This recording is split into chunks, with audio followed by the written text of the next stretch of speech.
आपका मेरे चैनल पे फिर से स्वागत है। और दोस्तों, आज मैं इस वीडियो में आपसे बहुत ही इंटरेस्टिंग टॉपिक पे चर्चा करूंगा और वो है रेजिडेंशियल वर्सेस कमर्शियल। तो देखिए, मन में हमेशा से दुविधा बनी रहती है जब भी हम रियल एस्टेट इन्वेस्टमेंट की बात सोचते हैं कि हमें कमर्शियल के साथ जाना चाहिए और रेजिडेंशियल के साथ जाना चाहिए। तो ये एक दुविधा हमेशा बनी रहती है। और मुख्यतः अगर हम गुड़गांव की रियल एस्टेट के ऊपर बात करें और यहाँ पे अगर हम यूट्यूब के ऊपर बात करें तो यूट्यूब में कुछ ऐसे लोग हैं जो कि लोगों को भ्रमित करते रहते हैं।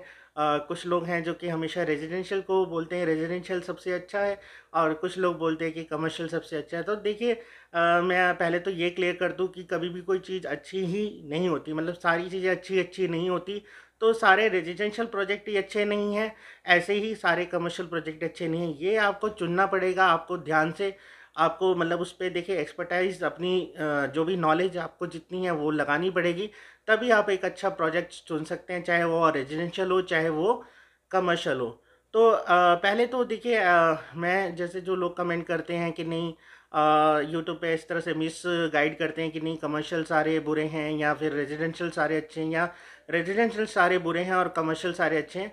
तो इन लोगों की बातों में आपको देखो आना नहीं है। ये आप हर किसी को देखिए, जिसका जहाँ पे धंधा चल रहा है वो चीज़ को अप्रिशिएट कर रहा है और दूसरे को डिमोट कर रहा है। तो पहले तो ये जान लीजिए। तो देखिए, मैं आपको इस पे और चर्चा को आगे बढ़ाते हैं। तो देखिए, जैसे आप खुद जाइए, खुद आप देखिए कि कहाँ पे वो कमर्शियल स्पेस मिल रहा है, कहाँ पे आपको फ्रंट फेसिंग शॉप है, ग्राउंड फ्लोर पे शॉप है, कैसा रिस्पांस है, वहाँ आसपास का रिस्पांस देख सकते हैं, कैसे वहाँ पे रेजिडेंशियल प्रोजेक्ट है और वगैरह वगैरह। अगर आप कमर्शियल प्रोजेक्ट में जा रहे हैं इन्वेस्टमेंट के लिए तो आपको ये सारी आर&डी करनी पड़ेगी कि वहाँ पे ऑलरेडी कोई मार्केट है, वो तो वहाँ पे क्या क्या लीजिंग चल रही है, क्या वहाँ पे अभी रेंटल है, क्या एक्सपेक्टेड है, यहाँ पे क्या ब्रांड आ सकता है। और आप अगर जैसे एक तो होती है प्री लीजिंग प्रॉपर्टी, अगर कमर्शियल में बात करें तो आप उसमें जाते हैं तो आपको इतनी सरदर्दी नहीं होती, क्योंकि वो पहले से प्री लीज होती हैं। तो उसमें बिल्डर ने ही आपको लीज करा के दी होती है, तो उसमें वो पर स्क्वायर फीट के आसपास जो भी करते हैं XYZ, जो भी अमाउंट पर स्क्वायर फीट के आसपास आपको जो कमिट किया होता है बिल्डर ने, तो वो दे देता है। तो उसमें इतनी माथापच्ची नहीं होती। बट जहाँ पे बिल्डर अभी रिटर्न नहीं, मतलब बेसिकली आपको ये वाली डील नहीं करा के दे रहे, लीज नहीं करा के दे रहे, तो वहाँ पे आपको देखना है कि भाई अगर मैं खुद अपना या तो कोई काम खोल रहा हूँ या मैं रेंट आउट के लिए इन्वेस्टमेंट कर रहा हूँ, तो मैं इसको लीज करा पाऊँगा या नहीं करा पाऊँगा, मेरा सर्कल कैसा है। तो ये बहुत सिरदर्दी वाला काम होता है कमर्शियल में थोड़ा। तो इसको इसलिए कमर्शियल में जब भी आप इन्वेस्टमेंट करें तो थोड़ा सा ध्यानपूर्वक करें, और इन चीज़ों का पहले से ज्ञान बोध होना चाहिए कि हाँ, ये चीज़ मैं कर पाऊँगा, मेरे में इतनी कैपेबिलिटी है या नहीं है। और या फिर मेरे साथ जो लोग जुड़े हुए हैं या जो मुझे गाइड कर रहे हैं वो, या मुझे जो प्रॉपर्टी दिला रहे हैं, मतलब देखिए, दिलाना हर कोई दिला देगा आपको प्रॉपर्टी। जब आप उससे या तो रीसेल की बात करें या फिर उससे लीजिंग की बात करें, तब पता चलता है कि उस बिल्डर उस ब्रोकर का कितना मार्केट में कैप्चर है, मतलब वो कितनी नॉलेज रखता है, वो तभी पता चलेगा। क्योंकि देखिए, फ्रेश इन्वेंट्री दिलवाना तो बहुत आसान है, चाहे वो कमर्शियल की हो रेजिडेंशियल की हो। अगर आपने फ्रेश इन्वेंट्री आप बुक करने जा रहे हैं तो कोई भी इजली आपको दिलवा देगा। बट अगर कल को आप उससे ही बात करके देखें कि सर मुझे ये फ़लाना फ़लाना मेरी प्रॉपर्टी है, मुझे रीसेल करवा के दीजिए, या मुझे, वो कहेगा सर मैं तो करता नहीं हूँ रीसेल। तो उसका फ्रेंड सर्कल कितना बड़ा है, उसके सर्कल में कौन कौन है जो आपको रीसेल में हेल्प कर सकते हैं और आपको एक अच्छा रेट दिला सकते हैं, या आपकी मकान को या आपकी दुकान को रेंट आउट करा सकते हैं। तो ऐसे ब्रोकर के साथ जाना है आपको। आपको आलतू फालतू ब्रोकर्स के साथ नहीं जाना, जो आपको बस सिर्फ एक प्रॉपर्टी चिपकाने के लिए बैठे हुए हैं और गलत से मिसगाइड करेंगे कि नहीं सारा जी रेजिडेंशियल अच्छा है जी, सारा रेजिडेंशियल ले लो, ये ऐसे बढ़ जाएगा जी, वो ऐसे बढ़ जाएगा, यहाँ रेट वो हो जाएंगे जी, वो हो जाएंगे। वो कुछ भी नहीं है। अपने आप को वो जो भी कुछ क्लेम करे वो ज़ीरो है मेरे हिसाब से। और ऐसे ही चाहे वो कमर्शियल के बारे में कोई आपको सारी गाइडेंस देता है कि ये फ़लाना इसका ये रेंट है वो रेंट है, या मतलब यहाँ पे देखो जी ये रेट हो गया और यहाँ पे ये इतनी कैपिटल अप्रिशिएट हो गई है, तो उसकी बातों में नहीं आना। आपको खुद मार्केट रिसर्च करनी है और मार्केट में जाके आपको ज़्यादा टाइम नहीं लगेगा इन चीज़ों को निकालने में। अगर आप थोड़ा सा देखिए पेन लेंगे ना, तभी आपको गेन होगा। पेन नहीं लेंगे तो कुछ भी गेन नहीं होगा। घर बैठे तो आपको कोई भी कहते हैं ना कि कुछ भी पका के भेज देगा, मतलब घर रहेंगे तो कोई कुछ भी बोल देगा आपको कि ये फलाना ये चीज़ अच्छी है जी, वैसे ले लो वैसे ले लो। बट अगर एक्चुअल में जब तक आप उसे विजिट नहीं करेंगे, उसको चीज़ों को समझेंगे नहीं, तब तक आपको चीज़ क्लियर नहीं होगी कि हाँ ये वाकई में जिस प्राइस रेंज पे ये चीज़ मिल रही है वाकई में ये वर्थ इट है या नहीं है। तो चलिए दोस्तों फिर आगे बढ़ते हैं चर्चा में। अब देखिए जैसे कि क्लेम किया जाता है कि भी रेजिडेंशियल अच्छा है कमर्शियल मत लो, कमर्शियल या अच्छा है तो रेजिडेंशियल मत लो। अब पहली तो ये देखिए दोनों एक दूसरे के पूरक है। ऐसे जो जो भी ये बात कर रहे हैं पहले तो वो मूर्ख है, और क्योंकि ये दोनों एक दूसरे के पूरक हैं। अब पूरक हैं तो कैसे पूरक हैं, देखिए आप कहीं पे कमर्शियल नहीं डेवलपमेंट होगी तो वहाँ रेजिडेंशियल कैसी डेवलपमेंट होगी। एक कमर्शियल एरिया आएगा, जॉब आएंगी, ऑफिस आएंगे, तो ही रेजिडेंशियल डेवलप करने का वहाँ पे फ़ायदा है। और ऐसे रेजिडेंशियल नहीं डेवलप होगा तो कमर्शियल डेवलप करने का क्या फ़ायदा है, भाई वहाँ पे लोग ही नहीं होंगे तो ऑफिस का क्या करेंगे। तो ये तो एक दूसरे के पूरक है। और जो एक दूसरे इसको गलत, एक को प्रोडक्ट को गलत बता रहा है और एक दूसरे को प्रोडक्ट को गलत बता रहा है, तो मैं तो मानता हूँ वो दोनों ही, या मतलब जो भी आप समझ जाएं कि इनसे बड़ा कोई मूर्ख नहीं है दुनिया में। अरे एक चीज़ हम कोई बोलेगा कि नहीं यार ये बड़ी अच्छी है जी, अच्छी है, बस ये अच्छी है। अरे ऐसा कभी होता है कभी किस वर्ल्ड में कि एक चीज़ ही अच्छी होती है? कभी देखा आपने कोई चीज़ अच्छी अच्छी अच्छी ही होती जा रही है और कोई चीज़ बुरी बुरी बुरी बुरी होती जा रही है? ऐसा होता है कभी? कभी नहीं होता। तो इसलिए ऐसे लोगों से देखो सावधान रहें और थोड़ी सी अपना दिमाग लगाएं। और मैं तो ये कह रहा हूँ मेरी भी बातों में नहीं आना है, आपको अपना दिमाग लगाना है। जब भी आप कमर्शियल लेने जा रहे हैं, चाहे कमर्शियल में इन्वेस्टमेंट कर रहे हैं, तो जैसे मैंने आपको बताया मार्केट देखें समझे, और वहाँ पे आसपास देखें क्या रेंटल हैं, कैसे वहाँ पे हैबिटेशन है, कि हाँ वो अगर शॉप्स हैं उस पर कितने कस्टमर आएंगे, कैसा वहाँ पे आसपास माहौल है, कि पता तो नहीं चल रहा है एक मॉल के साथ में 10 मॉल लगे हुए हैं। ऐसे तो नहीं है जगह, क्योंकि जहाँ पे एक मॉल नहीं चल रहा है वहाँ पे 10 मॉल बन गए, तो ऑब्वियसली बात है कि नहीं चलेगी वो चीज़ें। और ऐसे ही रेजिडेंशियल की भी अगर हम बात करें तो रेजिडेंशियल कहाँ पे है, कौन सी एरिया में है, पता चले नाले के साथ में, जैसे कुछ अभी मैंने हाल फिलहाल में बताया था कि कुछ नाले के साथ में सोसाइटियाँ बनी हुई। अब वहाँ जाके ले लेंगे और आप कहेंगे कि नहीं यहाँ पे मच्छर ना आए, बदबू ना आए, तो ये नहीं होगा ना। ये तो वहाँ तो होना ही होना है।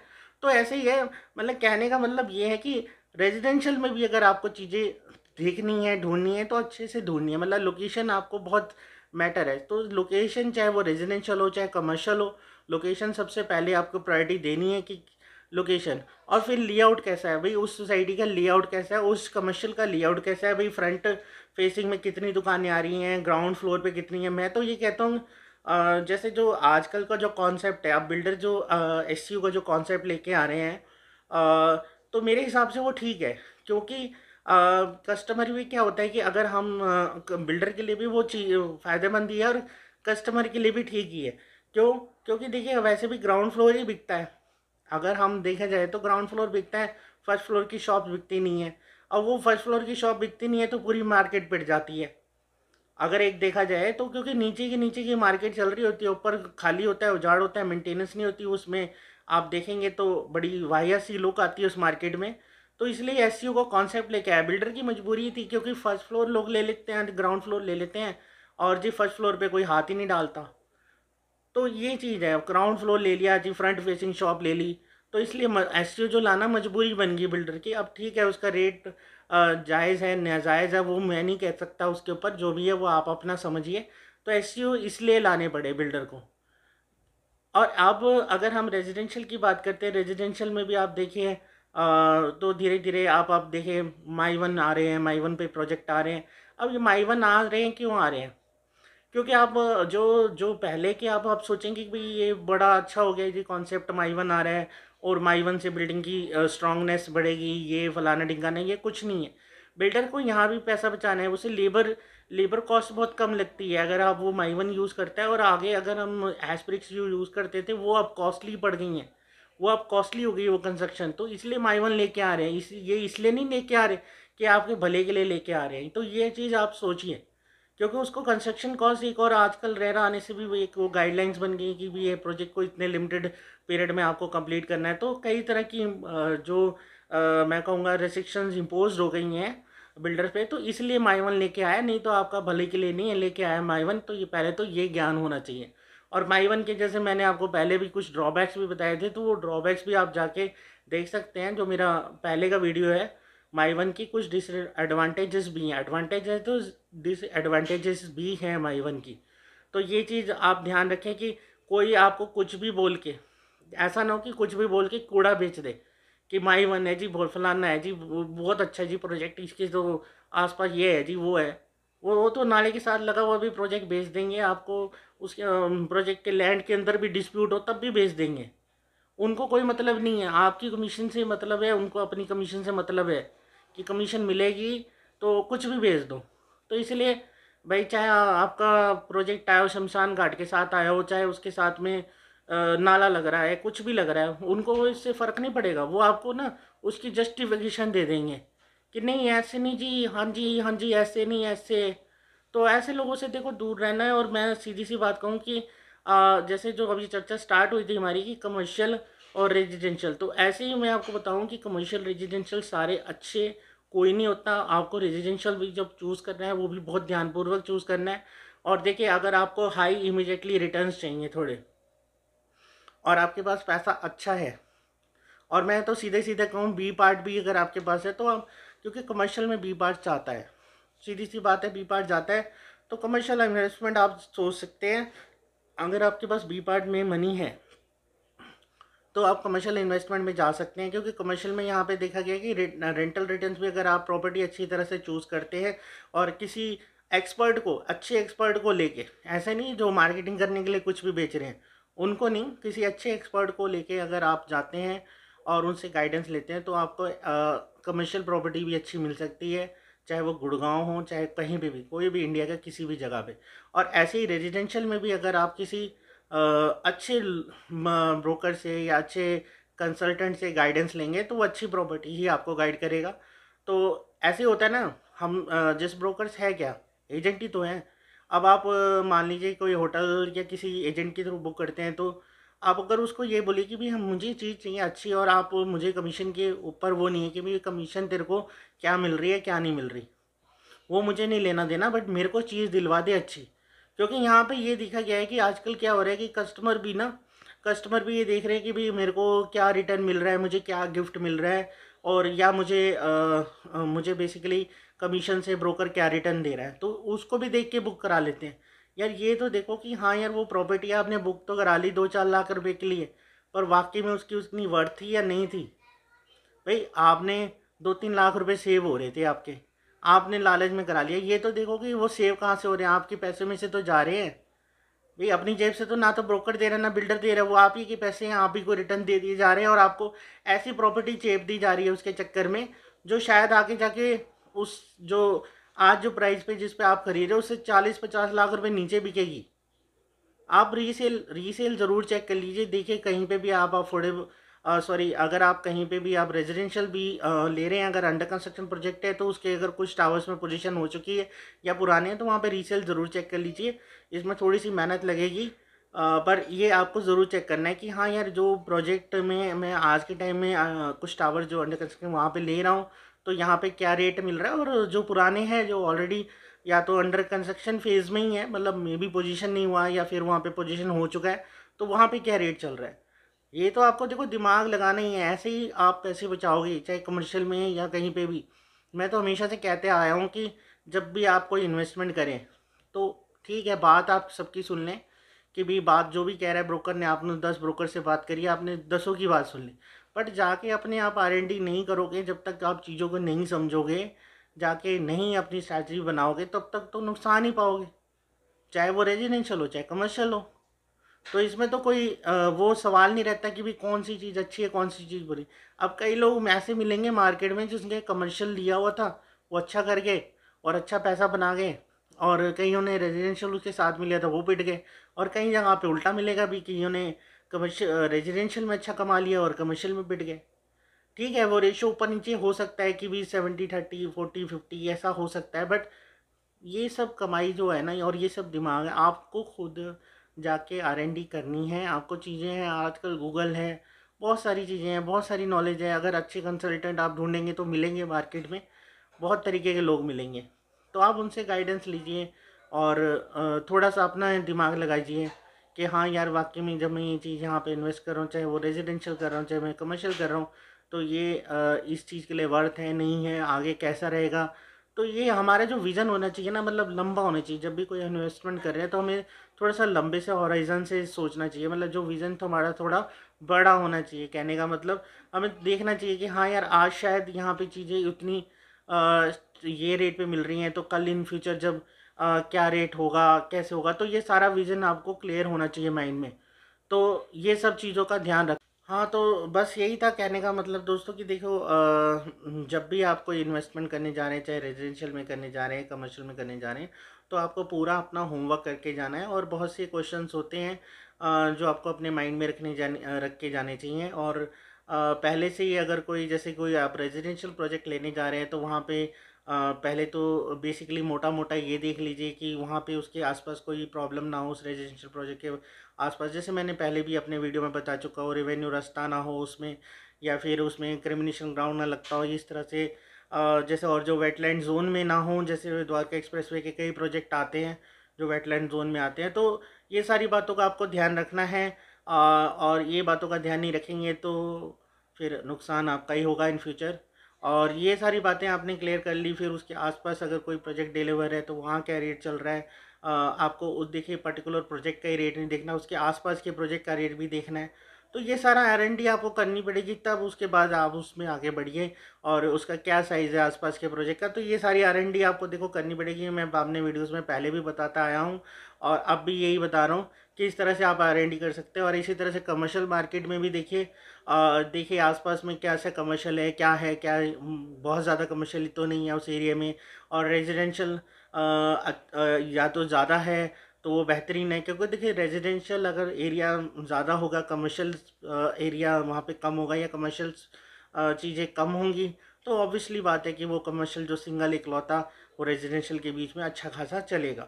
तो ये सारी चीज़ों का ध्यान रखना है आपको जब भी आप इन्वेस्टमेंट करने जाएं। तो ये सारी R&D कर लें, और उसके बाद जब आप इन्वेस्टमेंट करेंगे तो आपके इन्वेस्टमेंट पे आपको कभी भी मतलब पछताना नहीं पड़ेगा। और छोटी सी और दो ट्रिक दे देता हूँ रेजिडेंशियल के लिए और कमर्शियल के लिए। वो ये है कि देखिए, कमर्शियल आप अगर ले रहे हैं, कमर्शियल में शॉप ले रहे हैं, जो भी इस तरह का स्पेस ले रहे हैं, तो वो कोशिश कीजिए ग्राउंड पे लीजिए, फ्रंट फेसिंग लीजिए, अच्छे रोड पे हो, अच्छे रोड पे फेसिंग हो, तो वो ईज़िली रेंट आउट हो जाता है, ईज़िली सेल भी हो जाता है। क्योंकि जो चीज़ रेंट आउट होगी, जहाँ पे इनकम होगी, तो ऑब्वियसली बात है कि वो सेल भी हो जाएगी और आपको रिटर्न भी देके जाएगी। और ऐसे ही अगर आप रेजिडेंशियल में ले रहे हैं फ्लैट, तो देख लीजिए उसकी फेसिंग क्या है। भाई आपको जैसे सन फेसिंग कई लोगों को पसंद होता है, अभी ज़्यादा ऊपर तो नहीं है फ्लोर, भाई टॉप फ्लोर है जैसे हो तो उसे अवॉइड कर सकते हैं। या उसके जैसे मैंने बताया, प्रोजेक्ट के आसपास कुछ जो प्रॉब्लम्स जो मैं पहले ही बता चुका हूँ, जैसे हाई टेंशन वायर ना हो, और क्रिमिनेशन ग्राउंड ना हो, फिर और वेटलैंड एरिया ना हो, या फिर और भी हैं जो भी प्रॉब्लम्स इस तरह की ना हो उसके आसपास। और मतलब बहुत क्या कहते हैं कि और आसपास कमर्शियल भी एरिया डेवलप हो, जिससे कि मतलब जो डेली चीज़ें जो नीड होती है एक एक बंदे की, जो बाहर लाइफ होती है, एक तो ठीक है फ्लैट के अंदर तो आपकी लाइफ है, आप प्रोजेक्ट के बाहर हो, तो ऐसा ना हो कि प्रोजेक्ट के बाहर निकलते आपकी लाइफ ख़राब हो जाए। मतलब कुछ हो ही ना आपका, मतलब जैसे आप अपने प्रोजेक्ट से बाहर आए तो अनसेफ एरिया हो, तो ऐसा ना हो। तो ये चीज़ों का आप ध्यान रखेंगे तो आपकी इन्वेस्टमेंट कभी भी ख़राब नहीं जाएगी। और दोनों में मैं तो कहूँगा रेजिडेंशियल में भी आपको फ़ायदा होगा और कमर्शियल में भी फ़ायदा होगा। तो चलिए दोस्तों, खैर इस वीडियो में इतना ही था। आशा करता हूँ आपको ये वीडियो पसंद आया होगा और इसमें दी गई जानकारी भी पसंद आई होगी। तो दोस्तों देखिए, ये वीडियो पसंद आया और दी गई जानकारी पसंद आई है तो इस वीडियो को लाइक और शेयर कर सकते हैं, और हमारे चैनल को सब्सक्राइब भी कर सकते हैं। और देखिए, वीडियो को शेयर करना बहुत ज़रूरी है। देखिए, सब्सक्राइबर तभी बढ़ेंगे अगर आप वीडियो शेयर करेंगे। तो शेयर करने में कोई ज़्यादा समय नहीं लगता वीडियो को। आप बस एक शेयर का बटन है, जहाँ पे आप सब्सक्राइब का बटन देखते हैं, ऊपर एक शेयर का बटन है, तो आप वो बस वैसे ही शेयर करना है वहाँ से वीडियो। तो जैसे आप शेयर करेंगे तो वो और जो वीडियो की जो विजिबिलिटी है बढ़ेगी, और ज़्यादा से ज़्यादा लोगों तक सच्चाई और जो चीज़ें हैं, जो क्लियर चीज़ें हैं, वो पहुँच पाएंगी। तो चलिए दोस्तों, अब इस वीडियो को यहीं पे अंत करते हैं, और अब आपको जल्द मिलेंगे इसी तरह के एक और नॉलेजेबल वीडियो के साथ और इन्फॉर्मेशन के साथ। तब तक दोस्तों, bye bye and take care.